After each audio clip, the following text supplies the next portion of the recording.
కోటి కాదు 2 కోట్లు కాదు ఏకంగా 50 కోట్లు ఓ బడా పొలిటీషియన్ ఇంట్లో కాదు పారిశ్రామికవేత్త నివాసంలో అంతకంటే కాదు 50 కోట్లు దొరికింది ఢిల్లీ హైకోర్టు జడ్జి నివాసంలో ఉదయం ఆ జడ్జిని ట్రాన్స్ఫర్ చేశారంటూ ప్రచారం జరగగా సాయంత్రానికి ట్రాన్స్ఫర్ లేదంటూ సుప్రీంకోర్టు వర్గాలు తెలిపాయి.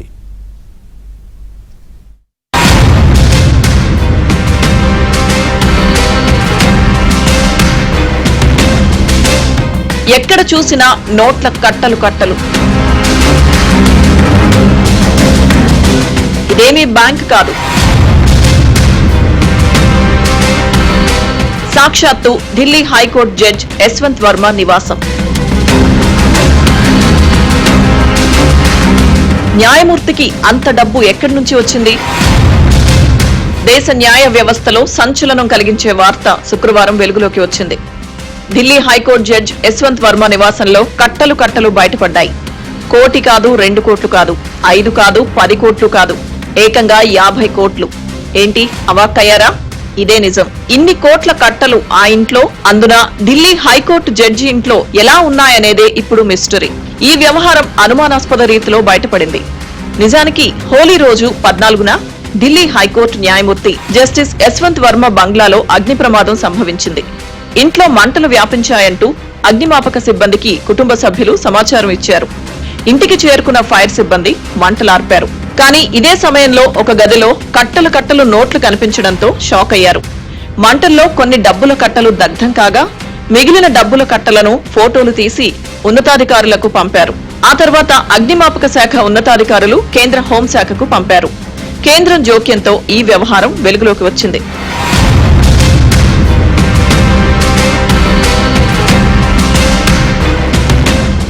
ఈ కట్టల వ్యవహారంపై supreme court chief justice Sanjiv Khanna ఆగ్రహం వ్యక్తం చేశారు. సీజేఐ జస్టిస్ సంజీవ్ ఖన్నా నేతృత్వంలోని కొలీజియం అత్యవసర సమావేశాన్ని ఏర్పాటు చేశారు.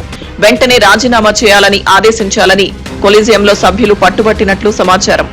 అయితే రాజీనామా చేసేందుకు యశ్వంత్ వర్మ నిరాకరించినట్లు ప్రచారం జరుగుతోంది. ఓ న్యాయమూర్తి వద్ద పెద్ద మొత్తంలో డబ్బులు దొరకడం న్యాయ చరిత్రలో, న్యాయ వర్గాల్లో సంచలనంగా మారింది. ఈ క్రమంలో నోట్ల కట్టల వ్యవహారంపై అంతర్గత విచారణకు సుప్రీంకోర్టు ఆదేశించింది.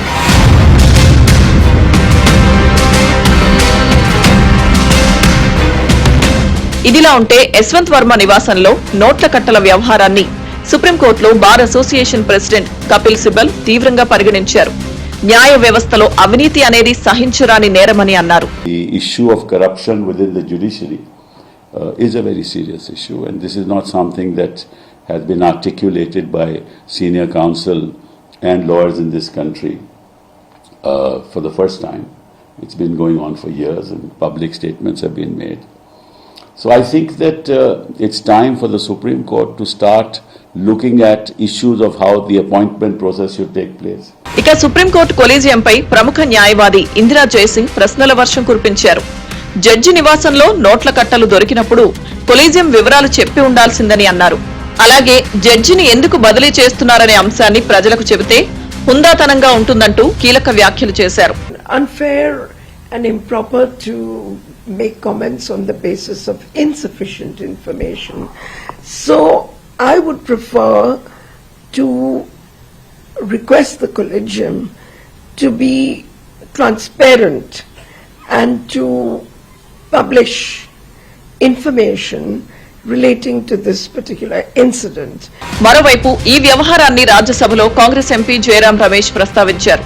జడ్జి నివాసంలో నోట్ల కట్టల వ్యవహారం షాక్ అయ్యేలా చేసిందని, పార్లమెంట్లో చర్చ జరగాలని డిమాండ్ చేశారు. ఇదే ఓ రాజకీయ నేత పారిశ్రామికవేత్త నివాసంలో జరిగితే అతన్ని టార్గెట్ చేసేవారన్నారు. అయితే ఈ విషయంలో పారదర్శకంగా విచారణ జరుగుతోందని రాజ్యసభ చైర్మన్ జగదీప్ ధన్ఖడ్ తెలిపారు. This morning we have read about a shocking case of huge amounts of cash unearthed at the residence of a judge of the Delhi High Court. Earlier, 50 members of parliament have submitted a notice to you regarding certain remarks that were made by a judge of the Allahabad High Court. You yourself have repeatedly called into question the urgency for judicial accountability. You have in fact directed the leader of the house on this issue.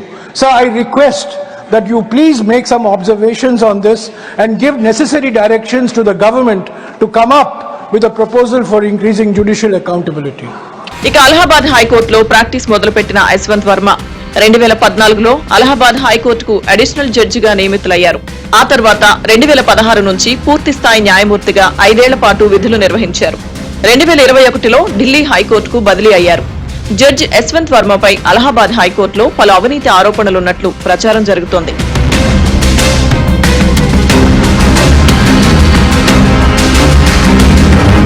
న్యాయమూర్తులపై అవినీతి, తప్పుడు ఆరోపణలు, న్యాయపరమైన అక్రమాలకు సంబంధించిన ఆరోపణలను పరిష్కరించేందుకు 1999లో supreme court మార్గదర్శకాలను నిర్దేశించింది.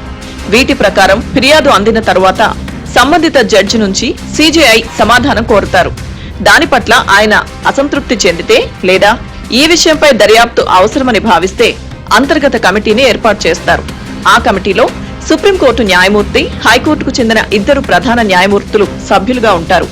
Committee నివేదికలో జడ్జిపై ఆరోపణలు నిజమని తేలితే సీజేఐ ఆయన్ని రాజీనామా చేయమని కోరుతారు.